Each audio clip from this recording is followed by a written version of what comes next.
Travis Wingoodsill. Gotta move up so that you can hear me over the air fan. It's 6/22, 2021, and it's 6:22 degrees. 62.2 degrees. Oh, God.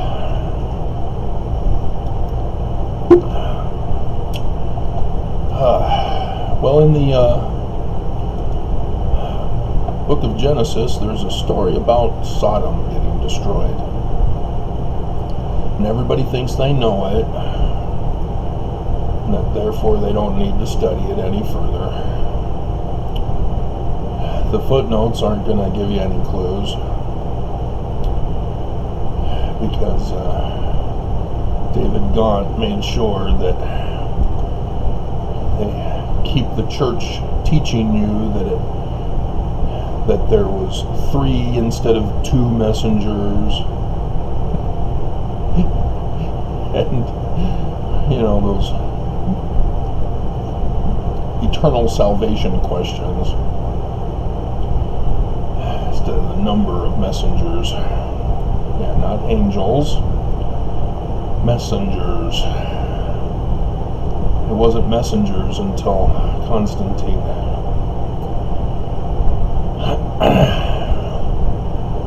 But also to preserve homosexuality being to blame.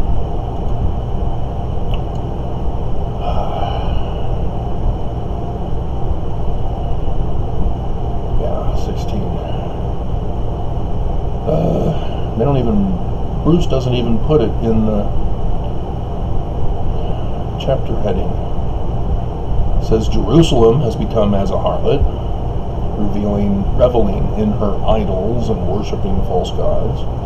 She has partaken of all the sins of Egypt and the nations round about, and is rejected. Well, that's what got them in trouble with Babylon. Yet in the last days, the Lord will again establish his covenant with her, referring to the marriage covenant, as he's using the adulterous, whorish comparisons. Where are you?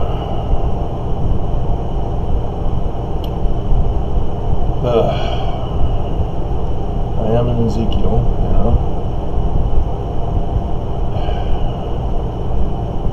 Come on, the sins of Sodom.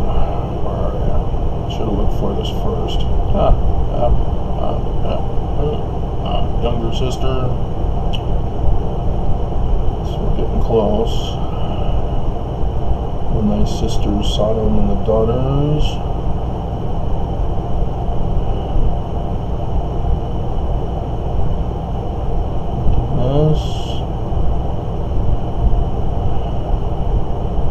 Come on, it's got to be right in here. Oh, there it is. 49.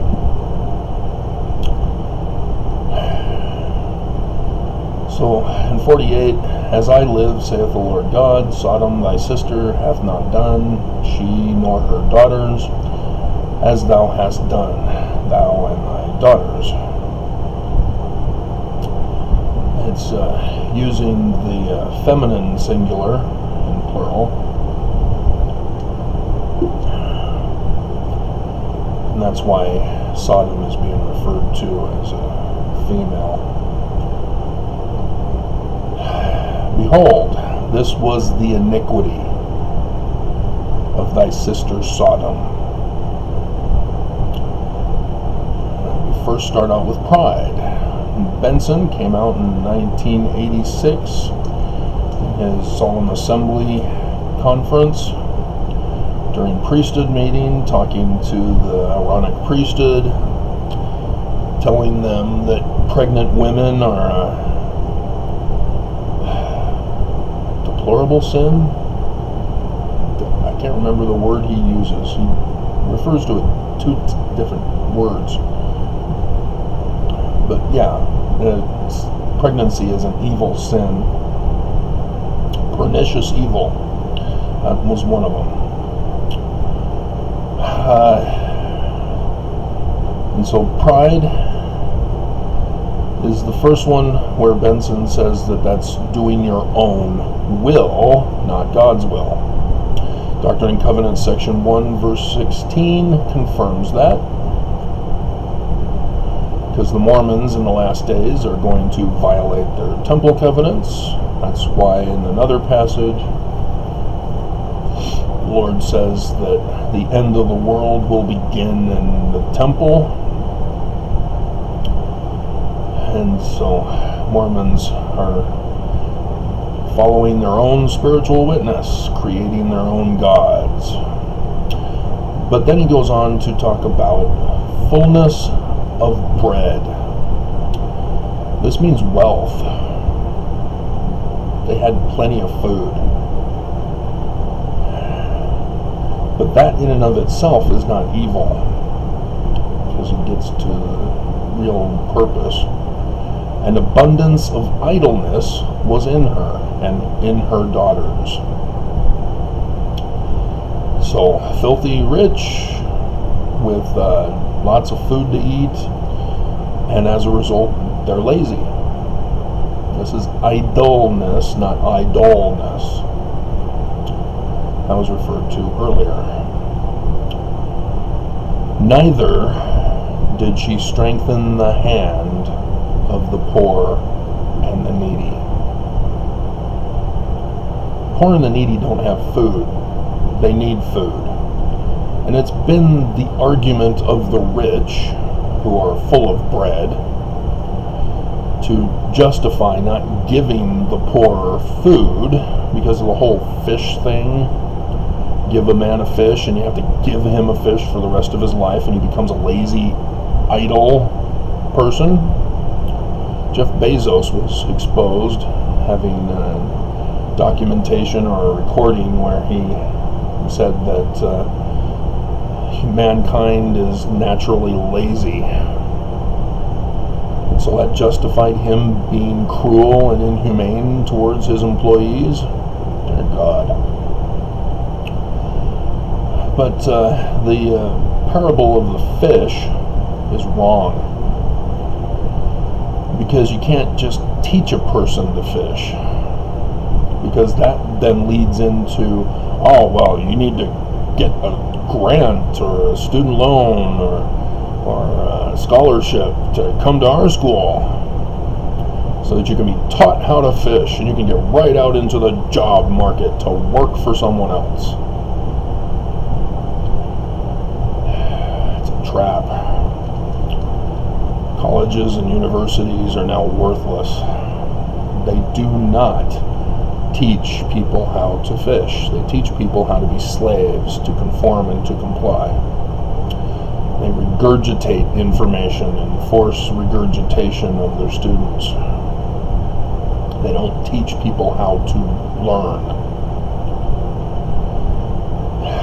But anyway, the error in the fish thing is also that once a person is taught, that's not the end. You've got to provide them a pond of fish. You've got to educate them on the breeding cycle of the fish so that you don't exterminate the fish. And you've got to provide good, healthy, strong fish, which means you've got to create an eco-environmentally friendly to strengthen the fish, to make them healthy and big and meaty, fishy. And all of that is necessary. And that part is the job market, the economy. As the fisherman now, as he's been educated, is a business owner, not a slave to the system. But here's that's the sin of Sodom. It is not homosexuality. And they were haughty, and arrogant, proud. It's a different form. and committed abomination before me. And you might be tempted to say, oh, well, that's homosexuality, Travis. No, it's not. Abomination are all sorts of sins and such. And I'll get to that in a second. And so he says, therefore I took them away as I saw good. See, that's a conclusion statement. Therefore. And so he uses as the premises, this is the iniquity of Sodom. And the major one here, neglecting the poor. And so he concludes, because they neglected the poor, I destroyed them. And in the story, it says that it was fire from heaven that came down and destroyed them, and Lot's wife turned to a pillar of salt. In the story, the messengers come to Lot after going to Abraham and Sarai, saying that they're going to have a son, Yitzhak, mocking laughter. And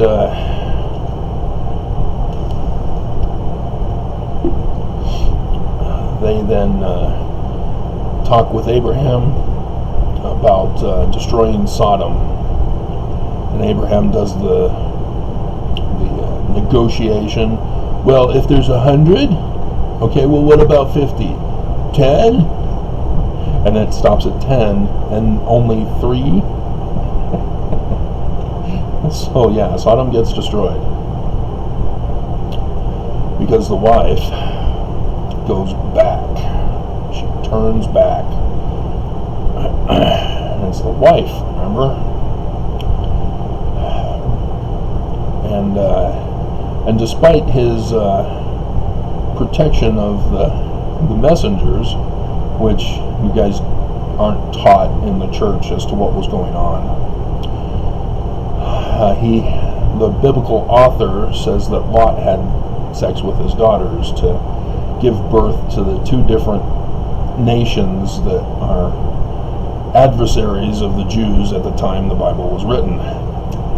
So, it's not racist at all.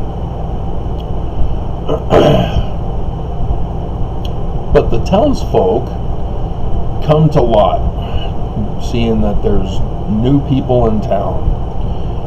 And what you don't understand is that when the Bible was written, it was not written during the time period. What you're getting is an anachronism, an event that was occurring during the time it was written, but did not occur in the time period of the story being written itself. It's like tennis shoes among the Nephites. They didn't have tennis shoes. Nephites didn't exist anyway, but they didn't have tennis shoes in the native indigenous people. It's just a fiction story putting modern day teenagers into the land of the Nephites so that they can liken the scriptures unto themselves. That's the intention of the author. And so yes, the biblical author is doing the same thing. He's trying to talk to the Greek or Roman period Jews, trying to teach them using the oral traditions of the past that they're clueless about, so he gets full range to tell them what it's all about, despite his errors, despite the need for Ezekiel 37 to restore the Bible using the Egyptian documents. But the men, in wanting to know the men, is not homosexuality. It began in the Greek period and then got worse in the Roman period, of sacral prostitution. Sacral prostitution originated earlier, as the temples are the place for sealings with man and wife, husband and wife. And the ancient Assyrians would have their ceremonies similar to the Egyptian version of just the king of Assyria and the daughter of the high priest. That would be the marriage union, is that the merging of the high priest's daughter to the king in the marriage ceremony when he becomes king, takes over the throne. It was held with a parade going to the temple, and then they get sealed in the temple, have sex in the temple, and conceive the birthright blessing son who would one day do the same thing, take over the kingdom with his own high priest daughter. The Egyptian version was different because their origin story is Nut and Geb with the Heliopolis creation glyph that predates the current records that are available to us, because in the pyramid texts it already talks about them, and so the story of them predate the pyramid texts, which are the oldest documents. Not inscriptions, documents.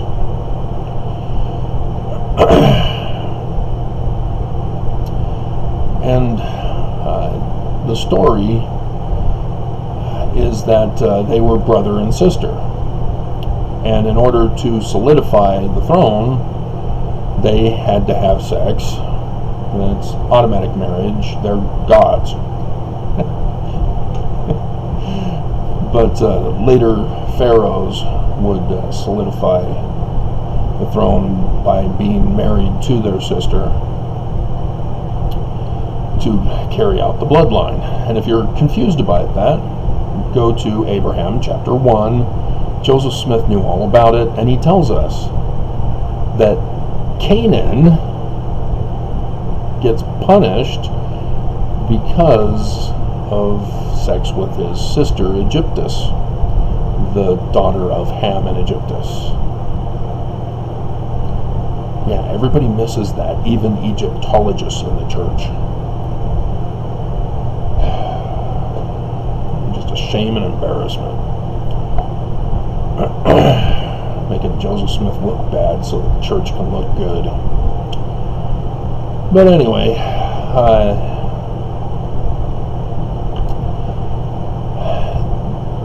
the sacral prostitution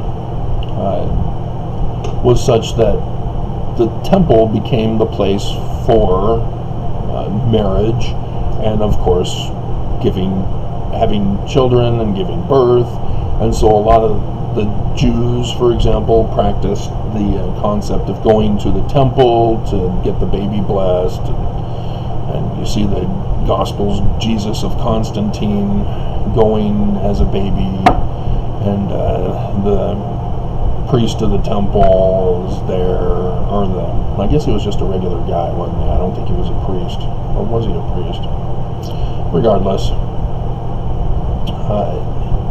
Jesus is blessed there at the temple, just as others had been previously blessed at the temple.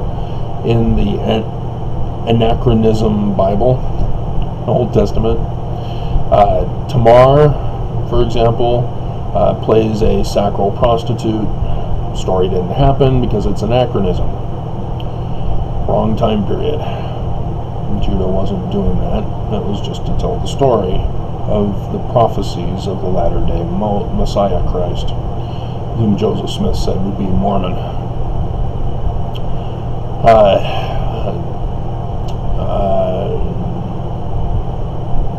Eli, Samuel, is given to the temple. His mother begs God for a child and says, if you give me a child, I'll give him to the temple. But then you don't have a child. Well, you might want to consider renegotiating the contract. And so, Samuel gets given to Eli, as he apparently is wifeless, and has 2 sons. And then, as the child grows up, Eli is condemned of the Lord because his sons had been caught having sex in the wrong room of the temple. Again, sacral prostitution. Time period of when they were written is in the latter end of the Greek period, in the Roman period.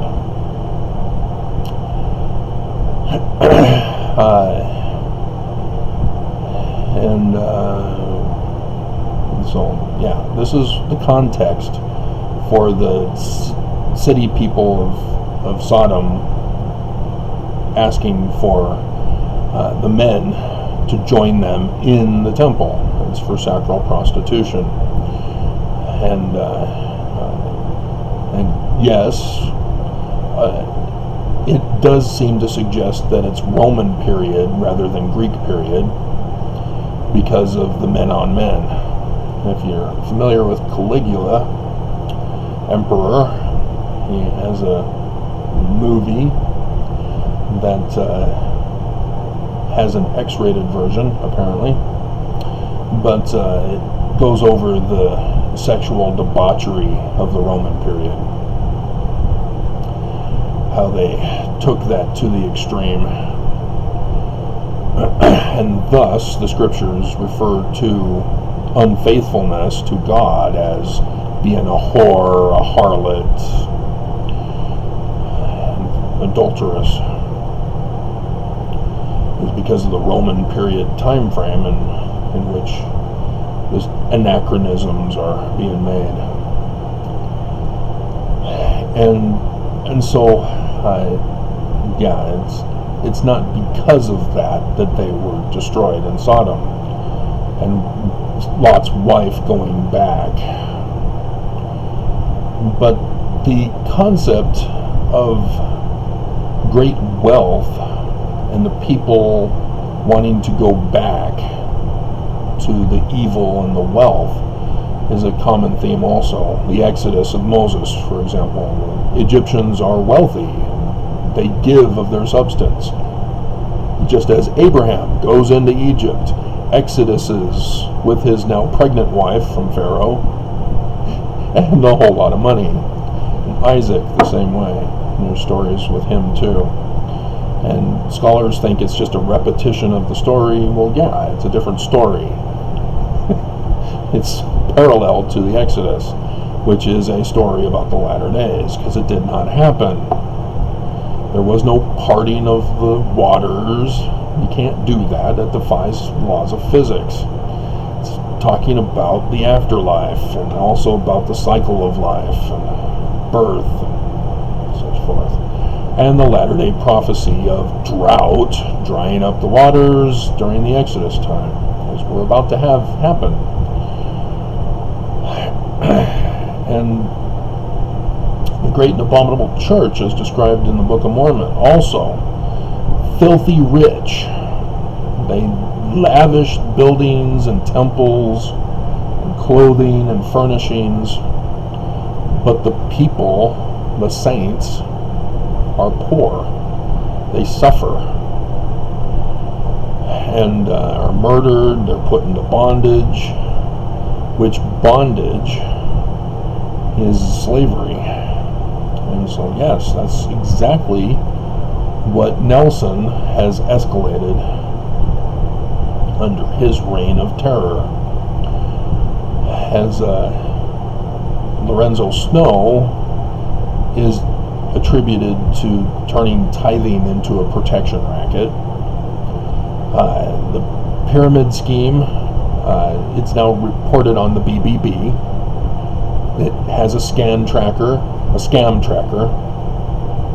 So now you can type in the Church of Jesus Christ of Latter-day Saints on the BBB scam tracker, and it'll show up as a scam. And it'll have my little comment of why it's a scam, because the definition of a pyramid scheme is exactly what you're doing when you're going on a mission for the church, to recruit others to pay tithing.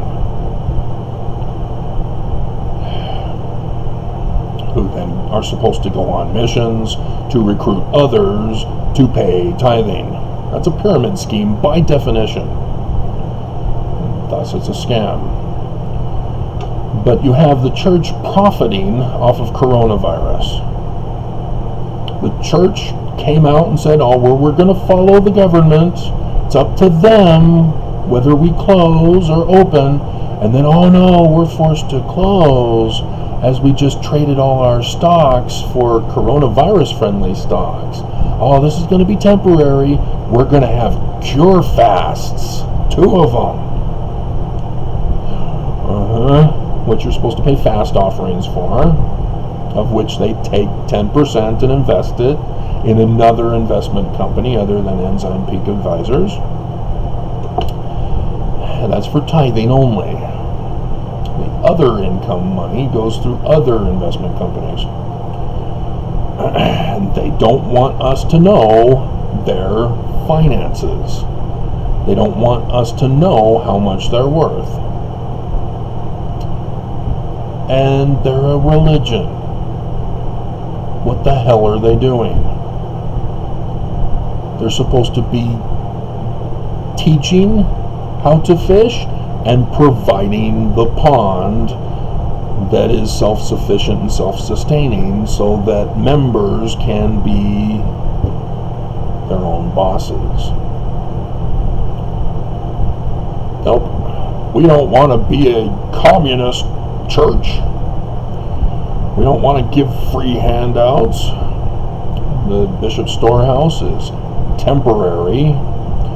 In fact, you're even supposed to work in order to get the food in the first place. And I've told you those nightmare stories from just this ward alone. And the guy was elderly, in a wheelchair, hooked up to an IV and a breathing tube. And he had to work in order to get food. Dear God. And there are other situations just equally as bad that are in this ward boundaries and stake boundaries. The neglect of the poor, Operation Rio Grande. Oh, they call it a success. Mission accomplished. No, it's worse now. We have a homeless guy. I haven't seen him the last couple of days. I saw him at the beginning of this year. He had a bike and a backpack. He has since advanced. He's gotten a little attachment cart on the back of his bike where he's able to have storage cases for all his looting and plundering, as he has designated our neighborhood for his looting and plundering and thievery, because that's what he does. He goes around, collects things, and then tries to see what can be sold for money so that he can then buy alcohol. You know, when your life is in ruins, you know, you just don't care about anything anymore. So you're not concerned about saving money for a rainy day. You're not concerned about eating a balanced nutritional diet. Nope, your life is over. It's worthless. The government and the economy are working against you. The church neglects you. And so yeah, you just waste your life away. And of course that reinforces the reason why the church, the government, and the economy don't want to help you. You've done this to yourself. You're just going to buy alcohol. It's just perpetuating the cycle of doom. But yeah, this is what we're faced with. God makes it very clear from Ezekiel. Destruction. So, and yeah, I did get banned on TWG for 2 weeks because I did the videos about how the church is still involved in sex slavery and sex trafficking. It's right there in the endowment temple ceremony. or not, well, yeah, Nelson deceived you in taking it away from the law of obedience, but then put it in the law of chastity for polygamy. But the marriage sealing still has women as property. And the women give themselves to their husbands, and the husbands receive the woman. That's a property transfer. And yeah, that needs to be set in order, as Section 85, verse 7 says. That's not supposed to be the case. Women are not property. Women are not slaves to their husbands. But that's why women were to be obedient to their husbands. And Benson tried to deceive women by saying, oh no, it's hearken unto the counsel of the husband as he hearkens unto the counsel of the father. And so then women justify it and say, well, no, you're wicked, so I'm not obeying you. Good for you, women. But you're still property.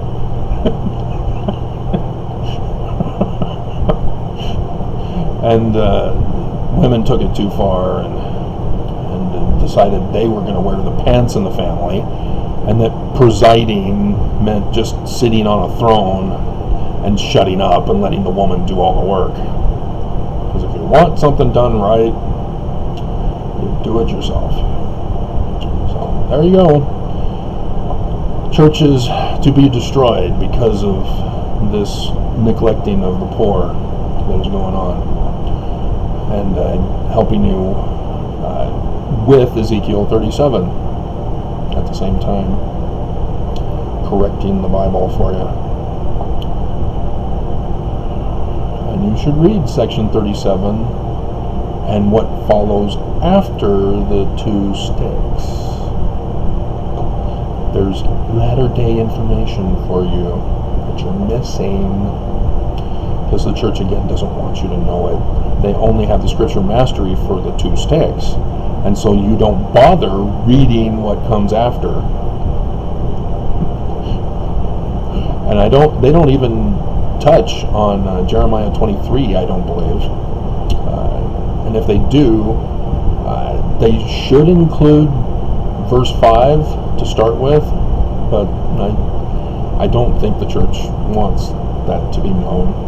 Too complicated of an issue, as they skip over section 85, verse 7 and 8, especially 8 as well. And they don't talk about the parable in section 101, starting in verse 43, because the servants are the prophets. They don't want to bring that up to Mormons. And they don't want to bring up that Babylon is not Babylon in section 1, verse 16, that it needs to be decoded still, and yet they want to fool you into saying, oh yeah, we decoded the Doctrine and Covenants for the 1981 version, and so it's all decoded now. Everything's decoded. Don't look for stuff to decode, because we already decoded it all. It all had to do with the bank thing. Don't worry about it. Everything's fine now. No, you missed some. You missed some important stuff. 3 and 10 also are missed. It's not the Lord. And section 45 was missed. It's not the Jews. Etc., etc., etc.